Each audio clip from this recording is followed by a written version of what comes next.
I booked this cruise when I saw that was a celebrity cruise sailing out of our home port of Los Angeles for an advertised price of just $86 per night for an ocean view cabin. And at that price, I could see for myself if Celebrity was modern and youthful or so stuffy that we wouldn't have any fun at all. Celebrity Cruises emphasizes a modern luxury experience and is known for an elegant and contemporary design across its fleet. Fans of Celebrity have been very loyal to this brand. But as someone who has no cruise line loyalty yet, I wanted to know if the entertainment, the food, the service, and the ship were right for me. I like to cruise on ships that have great entertainment, great food, great service, and game shows.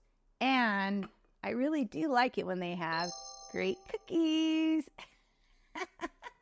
Celebrity Summit is one of 4 of Celebrity's Millennium class ships. These ships were launched between 2000 and 2002, which even though it is as old as the first season of American Idol with Kelly Clarkson, has been well maintained and was revolutionized, which is what Celebrity calls it when a ship is refurbished, in 2019, which is also coincidentally about the time that Kelly Clarkson was revolutionized and went from being a singer to a talk show host. For this cruise, booking an ocean view cabin didn't change the price much. And I'm so glad we got to cruise with an ocean view cabin. We've never had one before, and it was really nice to have the light from outside. And on this particular cruise, there were swells up to 20 feet. And it was really fun to be able to look out the window and just be like, oh my gosh, look at that wave. But the dusty rose color of the bed drape, it really surprised me, and it was also stained. And I thought to myself, this isn't really matching with Celebrity's modern luxury that they're going for. The room was spacious with a little sofa that was perfect for putting on your shoes, but not much else. We really didn't spend much time in the cabin anyway, so I didn't need a place to sit around, especially since it was right below the television. The bed was very comfortable, and both Noah and I got great nights of sleep with the gentle rocking of the waves since we were low and midship where there was the least amount of movement. Something to note is that there was an electric and USB outlets at both the desk and the night tables, which I didn't expect on an older ship, and it was very much appreciated. The bathroom was so nice with good shelving and a glass shower door.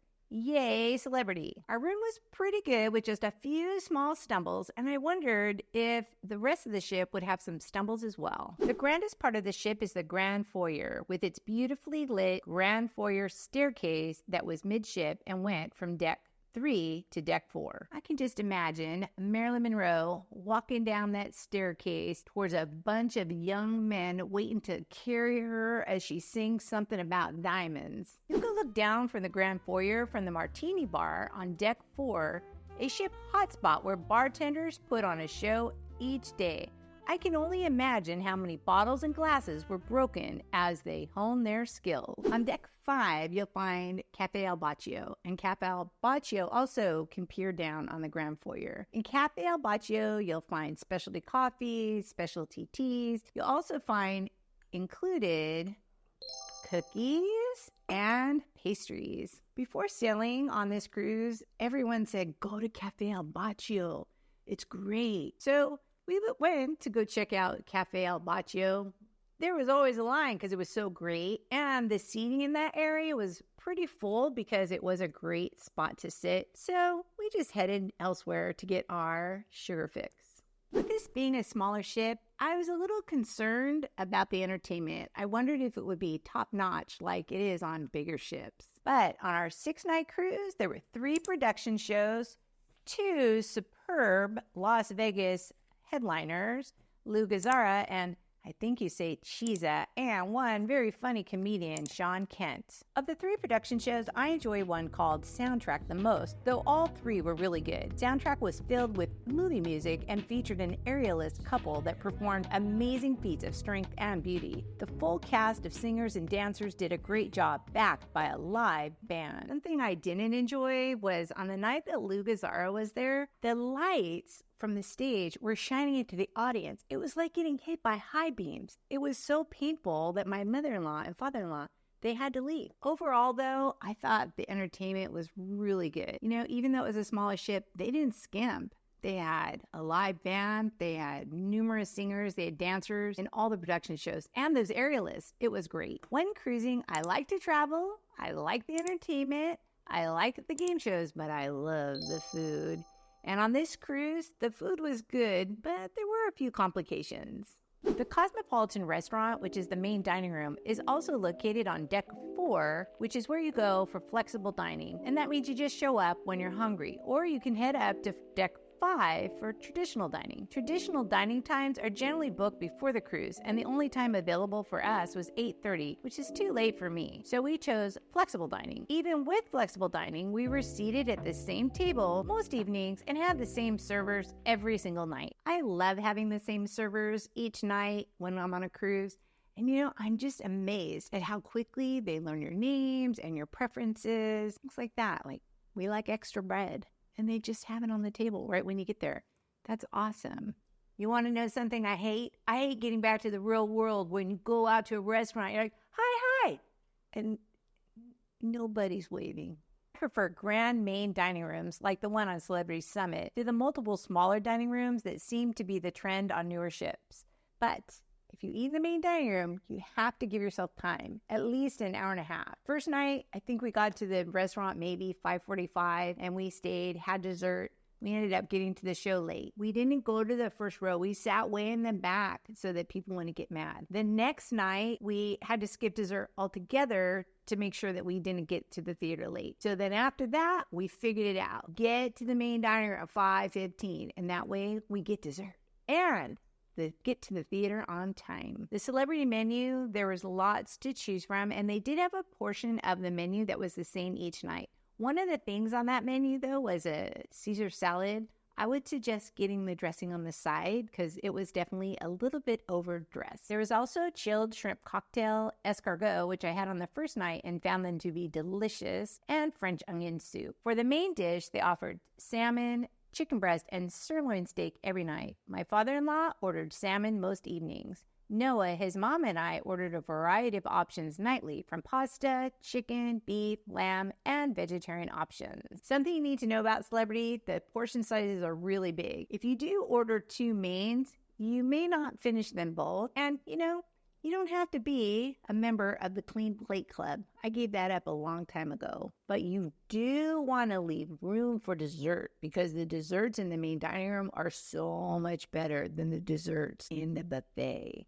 After dinner and the show, which are on decks 4 and 5, we headed up to deck 11, which is where the Sky Lounge is. To get to the Sky Observation Lounge on deck 11, you can take the bow elevators that are right next to the theater and get you right where you want to go. The Sky Lounge, with windows all around, made me think of James Bond movies, blending classic and contemporary styles. This is the main area of the ship where the crew hosted games and trivia, which I just love. It was fun sitting next to other cruisers, sharing and checking answers on trivia, and signing up to play games in the afternoon and evening. At 10:15, the Sky Lounge hosts parties. So one night it was live band karaoke, the next night silent disco, another night an 80s flashback party, they had an ABBA sing-along, and the full moon party was moved inside because it was too windy and wavy out on the deck. Not a stuffy experience at all.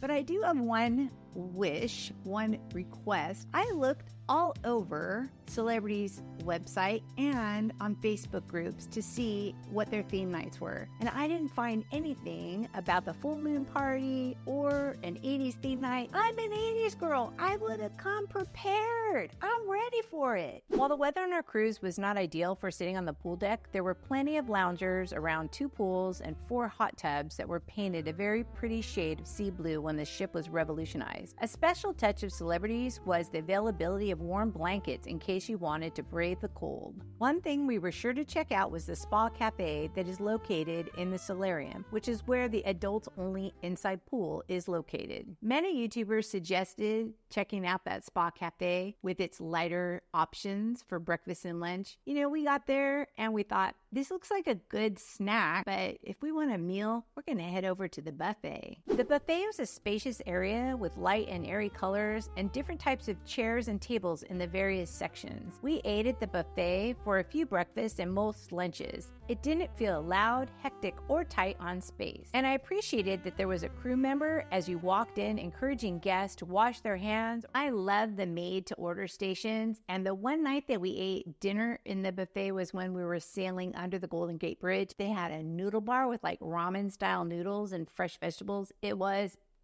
delicious. Eating at the made-to-order stations is also a way that I avoid serving up with the same utensils that all the other guests on the ship do. I don't know about you, but I wash my hands before I get my food, and I wash them after I get my food. Are you a double washer? Leave a comment below. At the entrance to the Ocean View Cafe, there's Scoops, and Scoops has soft serve and hand-served hard ice cream. They also have desserts and big jars filled with cookies. I do have a wish. I'm not going to call it a complaint. I'm going to call it a wish. They had jars filled with peanut butter cookies, but they were sugar-free peanut butter cookies every single day of the cruise, except the last day. On the last day, they brought out the good stuff. Why couldn't they have it every day? They were so much better. I have another wish. I wish all of you would hit that like button and subscribe if you haven't done so already. Just off the buffet at the aft or back of the ship, you'll find the Sunset Bar. This is a great place to take your food from the buffet, but the tables are low, so it's a little bit awkward to eat. You might try to find a high table unless you simply are having a drink. We ate here the day that we sailed under the Golden Gate Bridge, and the view was amazing. Something else that was amazing was the service. From the waitstaff in Cosmopolitan to the servers in the buffet to the bartenders and the server at Scoops and the guys working out in the frigid weather at the Mast Grill. And I can't forget our room steward, Katoot. I was surprised on our sailing of how many families were on the ship. There was like one family with 5 kids. Like, this is crazy. But when I think of celebrity and I think of this ship in particular, I don't think of families and children. I think of baby boomer couples, Gen X couples like us. They don't have the water slides. They don't have a rock climbing wall. It really is geared more for an older crowd. The service, the food, the entertainment was wonderful on this cruise. But is it luxury? Is it setting itself apart from the other premier cruise lines? I don't think so. I think it's right in the pocket with cruise lines like Princess and Holland America. Find out some tips and tricks about celebrity cruise lines. Watch this video next. Happy sailing!